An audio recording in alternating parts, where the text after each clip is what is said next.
The Family Table Teaching Kitchen presents Eat Healthy, Be Active, Workshop 1. The production of this video was funded in part by USDA's Supplemental Nutrition Assistance Program through the PA Department of Human Services.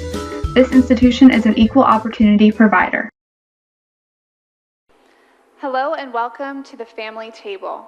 Family Table is a teaching kitchen owned and operated by the Salvation Army Harrisburg Capital City region. My name is Megan Zook, and I'm a registered dietitian and the Community Health and Nutrition Coordinator for the Salvation Army. If you've already taken one of our free in-person health and cooking classes, welcome back. If this is your first time with the Family Table, welcome. We're glad to have you and happy that you're investing in your health. You all are joining us for our very first online video lesson. Today we will be teaching the very first lesson from our Eat Healthy, Be Active curriculum. This curriculum is intended for adults ages 18 and older. Before we get started with our lesson, I have two things to ask from you. First, please like, comment, or share this video link so that we know that you're with us today. Second, if you haven't done so already, please like our Facebook and Instagram pages. You can find us at the Family Table Harrisburg. All right, so let's get started. We have a little bit of a warm-up today, and I have some spices in front of me. Spices are a fantastic way to reduce the salt in our cooking. By adding spices to your meals, you can reduce the salt, which is better for your heart health. So if you're unfamiliar with some spices, and there's some ones sitting at the back of your cabinet, or there's some new ones at the grocery store you'd like to try, set up a sampling activity like I have right here. All you have to do is pour some spices out on a plate, and then select something to dip your spices with. I have cut some salt-free baguette slices. You could also use some salt-free pretzels or salt-free chips or something like that. So all that I'm going to do here to test out the spices to see if I can incorporate more spices into my cooking and less salt is dip the baguette slice in the olive oil and then dunk it in some spices and sample. This is a great way to try something new, and then you can start using it more and more in your meals that you cook. Also, it's something that you can get the entire family involved in, so everybody is on board to improving their health. Today's workshop and handouts will give you tips for making meals that are both healthy and taste great. This workshop is based on the Dietary Guidelines for Americans and the Physical Activity Guidelines for Americans. The Dietary Guidelines provide science-based advice and evidence for making food choices that promote good health and a healthy weight and help prevent disease. The Physical Activity Guidelines provides recommendations on the amount, types, and level of intensity of physical activity needed to achieve and maintain good health. Our objectives for today and the workshop that's titled Enjoy Healthy Food Choices That Taste Great include the following. We're going to be able to list 5 small changes that you'll be able to make to choose foods and beverages with healthier fats, less sodium, and less added sugars. You will be able to identify 3 spices, herbs, or salt-free seasonings that will give you new ways to eat healthfully. And you will be able to use recipe modifications and cooking techniques to reduce calories, saturated and trans fats, sodium, and added sugars. So today, in a nutshell, we're going to learn about sodium, saturated fat, and added sugars. Small changes can make a huge difference in your health. Just look at the Perez family. Gloria started to cut back on saturated fat by simply taking the skin off her chicken, choosing healthy fats, and baking in the oven instead of deep frying. She also started using more variety in her spices and less salt. Gloria's family is happy with these changes, and Juan has become excited by a new vegetable of the week or fruit of the week game. The Perez family started slow with their health changes, and you can too. Here's some more ways to make healthy changes. To cut back on saturated fat, try selecting lean cuts of beef or pork, or try leaner meats like skinless chicken or turkey. Also, limit your purchase of processed meats like bacon, sausage, or hot dogs. To try to cut back on sodium, start by using lots of different spices. You can also cut back on sodium by choosing canned soups and canned or jarred sauces that are lower in sodium than others. Also, by limiting processed meats, you will be also having less sodium. So you're killing 2 birds with 1 stone by trying to eat less saturated fat and less sodium in your diet. To cut back on added sugars, try choosing whole grain cereals that don't have frosting or other added sugars. You can add flavors to your cereal with raisins, vanilla, or cinnamon. If you eat canned fruit, pour off the juice before eating. Also, instead of having a dessert each day like ice cream, cookies, cakes, try having a fruit or split a dessert with a spouse or a friend. Also, choose water or milk as your first beverages before consuming drinks like lemonade, sweet tea, soda, sports drinks, or energy drinks. Those last few drinks are all loaded with added sugars. I always think it's interesting to know what others do at their home in order to stay healthy. Personally, I really try to cut back on the meat that I have in my diet, especially the meat that's high in saturated fat. So instead of eating chicken with the skin on it or beef products, I'll switch over to skinless chicken breast or ground turkey instead of beef. And that way I'm eating less saturated fat, but still eating a good amount of protein. My biggest tip for reducing added sugar in your diet is to keep it out of the house. Instead of purchasing sweets to snack on while I'm at home, I make sure that I have chopped veggies in my fridge and apples on my counter. Our next handout has some helpful tips that you can use at the grocery store when you're trying to choose items that are healthier. So, if you are in the meat, fish, and poultry aisles, instead of choosing cold cuts or lunch meats like bologna, salami, liverwurst, etc., try choosing low-fat, reduced sodium cold cuts like turkey and chicken. Also, if you're choosing bacon or sausage, you can easily swap that with Canadian bacon or lean ham. Instead of choosing regular ground beef, you can choose lean ground beef, which is at least 92% lean and 8% fat, or my favorite is ground turkey. Instead of choosing beef chuck, rib, or brisket, which are fattier meats, try beef round or loin. Instead of frozen breaded fish or fried fish, which are high in saturated and trans fats, try choosing fish or shellfish that are unbreaded. Those can be fresh, frozen, or canned in water. Instead of choosing chorizo sausage, try turkey sausage or vegetarian sausage, or something that's not listed on here is chicken sausage, which I think is really tasty. When you're in the cereal, grain, and pasta aisles, you can try these different swaps. Instead of choosing pasta sauce that's white, like Alfredo sauce, switch over to a red sauce and you will be making a healthier choice for amount of saturated fat, sugar, and sodium in your pasta sauce. Instead of choosing pasta with cheese sauce, try whole grain pasta with vegetables. Instead of choosing white rice or white pasta, try choosing brown rice or whole grain pasta. In the baked goods section, instead of picking up those croissants or brioche rolls, try selecting whole grain rolls. Instead of picking donut sweet rolls, muffins, scones, or pastries, try a whole grain English muffin or mini bagels. Instead of selecting party crackers, try purchasing whole grain cereal crackers or air popped popcorn. Lastly, instead of picking up frosted cake or pound cake, try fresh fruit, frozen fruit, or canned fruit without added sugars. Our healthy grocery store swaps continues on to the next page. Here you can see that there are many swaps for dairy products, fats, oils, and salad dressings, and other miscellaneous swaps that you can make. Just to quickly summarize these, instead of choosing things like sour cream, try to use plain fat-free or low-fat Greek yogurt instead of sour cream. You can also make easy swaps like choosing part skim milk ricotta cheese instead of whole milk ricotta cheese. That'll very quickly cut down on your saturated fat intake. Down in the fat, oil, and salad dressings category, you can see that you can easily choose mustard or fat-free or light mayo instead of regular mayo. Also, instead of choosing a cream-based salad dressing like ranch or Caesar, try switching over to oil-based salad dressings such as vinaigrettes, lemon juice salad dressing, or wine vinegar salad dressing.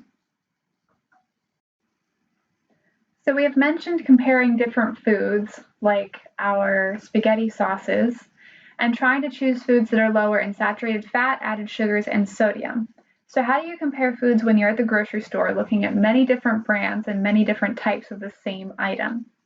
By using the nutrition facts label. So let's take a look at how the label can guide us towards making healthier choices.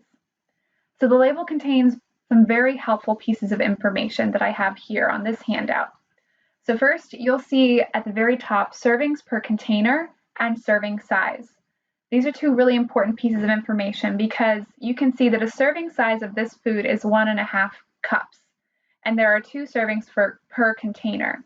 So keep that in mind when we look at the next line, which is calories. These calories that are listed here, 240 calories, are the amount of calories that are in one serving size and not the entire container. So the first 3 lines of information are really helpful because they tell us if we were to consume only one serving size, how many calories we would be eating. It also tells us that if we were to consume the entire container of that item, that we would be eating not just 240 calories, but double that. So that's important because often people will finish off an entire package of something and not realize that the calories that are listed are pertaining to only one serving size, and often there are multiple servings in each package of food. If you keep looking down, you'll see that we can see under total fat a line that gives us the saturated fat and the trans fat in our food item here. So saturated and trans fats are 2 fats that we really want to eat as little as possible of. So saturated fat for this product has 1.5 grams, and that's 8%. Saturated fat has trans fat has 0 grams. We always want the trans fat to say 0 grams because that is exceptionally terrible for our heart health. Saturated fat, if you're comparing 2 different products against each other, look for the amount that is the smallest. So you'll see that if your 2 different products are different sizes, you can still compare the saturated fat because we can see that we have a percentage here, and I believe that's 8%. So this product has 8% of the maximum amount of saturated fat that you should be having each day. So if you have a product that's 8% and then you have another one that's 4%, the 4% one obviously has less amount of saturated fat in it and would be a better option. If you keep looking down this list here, we have cholesterol, which we're going to skip over, and we're going to look at sodium next. So this product in one serving size has 430 milligrams of sodium, 19% of the maximum amount of sodium we should be consuming each day. Again, if you have 2 different products side by side, and you can see that one product has 30% of the total sodium you should be having each day, and another has 19%, you would know that the 19% is a better product. If you keep looking down here, you'll see total carbohydrate, which we are going to ignore. We're mostly interested in under dietary fiber, under total sugars. There is a little line that says includes 2 grams of added sugars. That's what we really want to pay attention to. All food contains some amount of sugar, and real food sugar is not what we're worried about. We are worried about these added sugars, the sugars that don't need to be present in the foods. So you can see that there's 2 grams of added sugars per serving of this food, which is 4% of the maximum amount we want to have each day. So again, compare 2 different foods side by side and see if you can make a better choice with between those 2 different options. So there's a lot more that I could tell you about our nutrition label, but we're going to start with just that basic information so that you can shop smarter when you're at the grocery store. Let's dive a little deeper into why and how to reduce sodium in our diet. It's important to reduce sodium because too much can be bad for your health and raise your blood pressure. Other than the foods we mentioned earlier, there's a lot of sodium in processed foods, fast food, and restaurant foods. Processed foods include processed meats, sauces, condiments, and instant meals like flavored rice, instant noodles, and boxed pasta meals. You can see that this chart right here gives the maximum recommended sodium for all ages.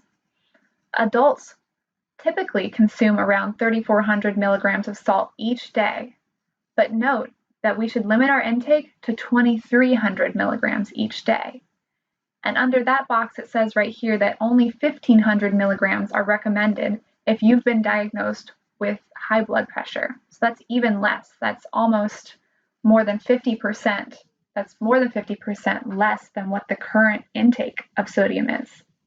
Again, you can use that nutrition label to cut back on sodium, make healthy swaps, and if you cook more at home, just because you'll automatically eat less sodium just because eating out always means more sodium in your foods.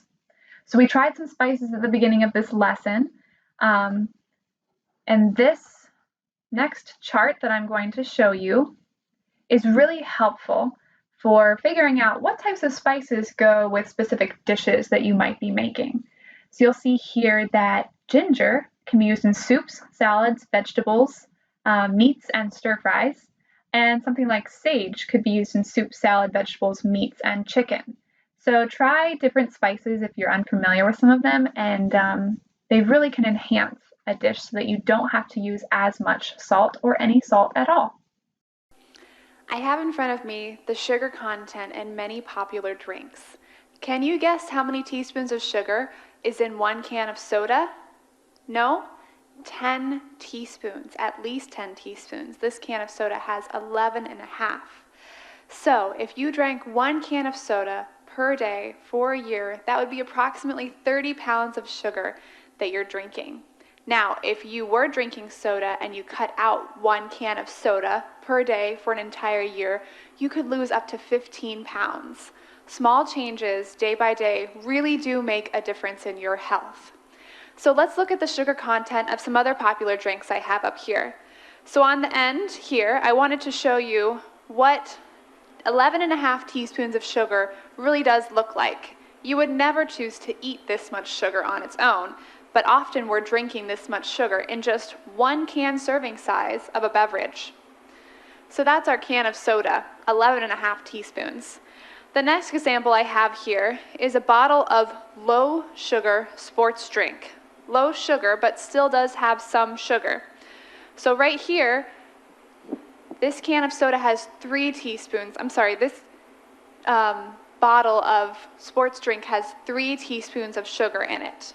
Okay, so that's again about how much sugar you would drink if you consumed that entire sports drink. Next, we have an iced tea. I know there's lots of people that love their iced tea, so I wanted to show you how much sugar is in a can of iced tea. 8 teaspoons, nearly as much sugar as is in a soda. So just because you're drinking tea doesn't mean it's healthy at all. Okay, this is what 8 teaspoons of sugar looks like for an entire can of iced tea. And last, I know people really love their lemonade. All right, so if you drank this entire bottle of lemonade, you would be consuming the most sugar out of all of these drinks, 13.5 teaspoons of sugar. Just an extraordinary amount of added sugar. So that's what that looks like, 13.5 teaspoons of sugar measured out. Now, how much sugar should we be getting each day? Well, we really don't need any added sugar in our diet at all because we do get natural sugars. However, if I had to give you something to aim for, try not to have more than 1 teaspoon of sugar each day.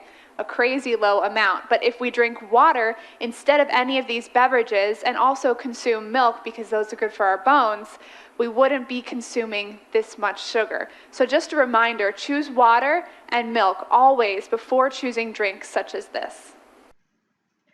You can cook healthier meals at home. Look at how easy it is to make changes to this lasagna recipe. First, you can switch from regular to whole wheat pasta to have more fiber in your diet. Second, you can use ground turkey instead of ground beef. You could also use a more lean ground beef. Third, you can add extra vegetables for more flavor and more fiber. Fourth, you can omit the salt. Your pasta sauce already has salt in it. You can also use part skim or cottage cheese in order to lower the saturated fat in your lasagna. You can also do the same with your Monterey Jack cheese, so choose a reduced fat version instead of a regular version. And the same goes with your Parmesan cheese. You can also choose a reduced fat version of Parmesan cheese instead of regular.